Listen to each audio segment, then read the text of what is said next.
ಕರ್ನಾಟಕ, ತಮಿಳುನಾಡು ಸೇರಿದಂತೆ ಹಲವು ರಾಜ್ಯಗಳು ಕೂಡ ಕೇರಳದ ಸಹಾಯಕ್ಕೆ ಮುಂದಾಗಿರುವಂಥದ್ದು. ಪ್ರವಾಹ ಪೀಡಿತ ಭಾಗದಲ್ಲಿ ಜನ ಸಿಲುಕಿದ್ದಾರೆ, ಅವರ ರಕ್ಷಣಾ ಕಾರ್ಯಾಚರಣೆ ಆಗ್ತಾ ಇದೆ. ಸೇನೆ, NDRF ಟೀಮ್ ನಿರಂತರವಾಗಿ ಕಾರ್ಯಾಚರಣೆಯನ್ನು ಮಾಡ್ತಾ ಇರುವಂಥದ್ದು. ಸಂತ್ರಸ್ತರನ್ನ ಹೊರಗಡೆ ಕರೆತರೋದೇ ಅವರ ಮುಂದಿರುವಂತಹ ಸವಾಲಾಗಿದೆ. ಒಂದೊಂದು ದೃಶ್ಯಗಳು ಕೂಡ ಭೀಕರವಾಗಿದೆ, ಭೀಭತ್ಸವಾಗಿದೆ. ಜೀಪ್ನಲ್ಲಿ ವೃದ್ಧೆಯೊಬ್ಬರನ್ನ ರಕ್ಷಿಸಿ ರಕ್ಷಣಾ ತಂಡ ಹೊರತಂದಿದೆ. ಕೇರಳದ ವಾಯನಾಡಿನಲ್ಲಿ ಘನಘೋರ ದೃಶ್ಯಗಳು, ನೀವು ಕೂಡ ವಿಜುವಲ್ಸ್ ಅನ್ನು ಗಮನಿಸ್ತಾ ಇದ್ದೀರಿ. 3-4 ಗ್ರಾಮಗಳಿದ್ದಂತಹ ಜಾಗ ಇದು ಸಂಪೂರ್ಣವಾಗಿ ಜಲಮಯವಾಗಿದೆ, ಕೆಸರುಮಯವಾಗಿದೆ. ಅವಶೇಷಗಳಡಿಯಲ್ಲಿ ಸಿಲುಕಿಕೊಂಡವರನ್ನ ರಕ್ಷಿಸುವಂತಹ ಕೆಲಸ ಆಗ್ತಾ ಇದೆ. ಆ ರಕ್ಷಣಾ ಕಾರ್ಯಾಚರಣೆ ಹೇಗಿದೆ ಅನ್ನೋದನ್ನು ಗಮನಿಸ್ತಾ ಇದ್ದೀವಿ. ವೃದ್ಧೆಯೊಬ್ಬರು ಈ ಪ್ರವಾಹ ಸನ್ನಿವೇಶದಲ್ಲಿ ಸಿಲುಕಿಕೊಂಡಿದ್ರು, ಅವರನ್ನ ರಕ್ಷಣೆ ಮಾಡಲಾಗಿದೆ.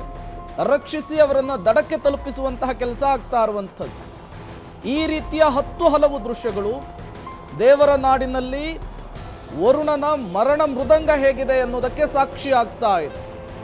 ಪಬ್ಲಿಕ್ ಟಿವಿ ನಿರಂತರವಾಗಿ ಮೆಗಾ ಕವರೇಜ್ ಅನ್ನು ಮಾಡ್ತಾ ಇದೆ.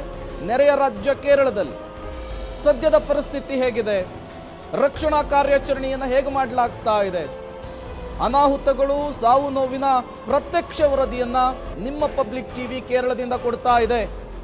ನೀವು ಕೂಡ ರಕ್ಷಣಾ ಕಾರ್ಯಾಚರಣೆಯ ಎಕ್ಸ್ಕ್ಲೂಸಿವ್ ವಿಜುವಲ್ಸ್ ಅನ್ನು ಗಮನಿಸ್ತಾ ಇದ್ದೀರಿ.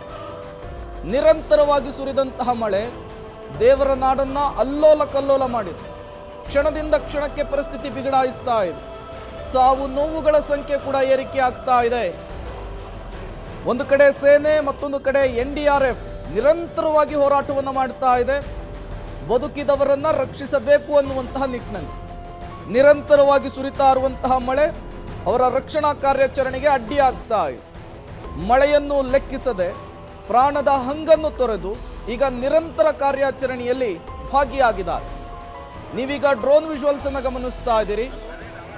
ದುರಂತ ನಡೆದಂತಹ ಸ್ಥಳ ಸಂಪೂರ್ಣವಾಗಿ ಜಲಮಯವಾಗಿದೆ, ಕೆಸರುಮಯವಾಗಿದೆ. ಅಲ್ಲಿ ಸಿಲುಕಿಕೊಂಡವರ ರಕ್ಷಣೆ ನಿರಂತರವಾಗಿ ಆಗ್ತಾ ಇರುವಂಥದ್ದು.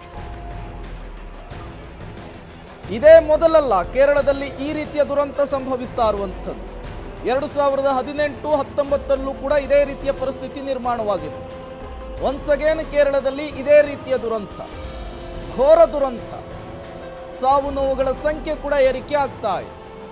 5 ವರ್ಷಗಳ ಬಳಿಕ ಮತ್ತೊಂದು ಘನಘೋರ ಘಟನೆಗೆ, ದುರಂತಕ್ಕೆ, ಭೂಕುಸಿತಕ್ಕೆ ಕೇರಳ ಸಾಕ್ಷಿಯಾಗಿದೆ. ಅವಶೇಷಗಳಡಿಯಲ್ಲಿ ಸಿಲುಕಿಕೊಂಡವರನ್ನ ಶಿಫ್ಟ್ ಮಾಡುವಂತಹ ಕೆಲಸ ಆಗ್ತಾ ಇರೋದನ್ನು ಗಮನಿಸ್ತಾ ಇದ್ದೀವಿ. ಮರಗಳು ದರಶಾಹಿಯಾಗಿದೆ, ಮರಗಳ ಅಡಿಯಲ್ಲಿ ಮೃತದೇಹಗಳು ಸಿಲುಕಿಕೊಂಡಿವೆ. ಅವುಗಳನ್ನು ಹೊರತೆಗಿತಾ ಇರುವಂತಹ ವಿಜುವಲ್ಸ್ ಅನ್ನು ಕೂಡ ಗಮನಿಸ್ತಾ ಇದ್ದೀವಿ. ತಡರಾತ್ರಿ ಎಲ್ಲರೂ ಕೂಡ ನಿದ್ರೆಗೆ ಜಾರಿದಂತಹ ಸಂದರ್ಭದಲ್ಲಿ ಈ ಘಟನೆ ನಡೆದಿರುವಂಥದ್ದು. ಇಲ್ಲಿಯವರೆಗೂ 84 ಮಂದಿ ಸಾವನ್ನಪ್ಪಿದ್ದಾರೆ ಅನ್ನುವಂತಹ ಮಾಹಿತಿಯನ್ನ ಕೇರಳ ಸರ್ಕಾರ ಕೊಟ್ಟಿದೆ. ಆ ಸಾವು ನೋವುಗಳ ಸಂಖ್ಯೆ ಮತ್ತಷ್ಟು ಏರಿಕೆಯಾಗುವಂತಹ ಸಾಧ್ಯತೆ ಇದೆ. ಮತ್ತೊಂದು ಕಡೆ ಕುಟುಂಬಸ್ಥರ ಆಕ್ರಂದನವನ್ನು ಕೂಡ ಗಮನಿಸ್ತಾ ಇದ್ದೀವಿ. ಇದು ಕೇರಳದಲ್ಲಿ ವರುಣ ಸೃಷ್ಟಿ ಮಾಡಿರುವಂತಹ ವಾಂತರ. ಸತತ ಮಳೆಗೆ ಇಡೀ ಕೇರಳವೇ ನಲುಗುವಂತಹ ಪರಿಸ್ಥಿತಿ ನಿರ್ಮಾಣವಾಗಿದೆ. ಗುಡ್ಡ ಕುಸಿದ ಪರಿಣಾಮ 3-4 ಗ್ರಾಮಗಳು ಸಂಪೂರ್ಣವಾಗಿ ಈಗ ಜಲಮಯವಾಗಿರುವಂತಹದ್ದು. ಸಣ್ಣದೊಂದು ಕುರುಹು ಕೂಡ ಇಲ್ಲ ಇಲ್ಲೊಂದು ಗ್ರಾಮ ಇತ್ತು ಅನ್ನೋದಕ್ಕೆ, ಆ ರೀತಿಯ ಪರಿಸ್ಥಿತಿ. ಮತ್ತೊಂದು ಕಡೆ ಪ್ರವಾಹದಲ್ಲಿ ಸಿಲುಕಿಕೊಂಡವರು ಹೇಗೆ ಒದ್ದಾಡ್ತಿದ್ದಾರೆ ಅನ್ನೋದನ್ನು ಗಮನಿಸ್ತಾ ಇದ್ದೀರಿ. ಬದುಕಿದ ಪ್ರತಿಯೊಬ್ಬರನ್ನು ಕೂಡ ರಕ್ಷಿಸುವಂತಹ ನಿಟ್ಟಿನಲ್ಲಿ ಸೇನೆ ಮತ್ತು NDRF ಟೀಮ್ ನಿರಂತರವಾಗಿ ಹೋರಾಟವನ್ನು ಮಾಡ್ತಾ ಇದೆ. ಕ್ಷಣದಿಂದ ಕ್ಷಣಕ್ಕೆ ಸೇನೆ ಕೂಡ ಹಲವರು ಸೈನಿಕರನ್ನ ಕರೆಸಿಕೊಳ್ತಾ ಇದೆ, ಮತ್ತಷ್ಟು ಜನರನ್ನ ರಕ್ಷಿಸಬೇಕು ಅನ್ನುವಂತಹ ನಿಟ್ಟಿನಲ್ಲಿ. ಮತ್ತೊಂದು ಕಡೆ ನಿರಂತರವಾಗಿ ಮಳೆ ಭೋರ್ಗರಿತಾನೇ ಇದೆ.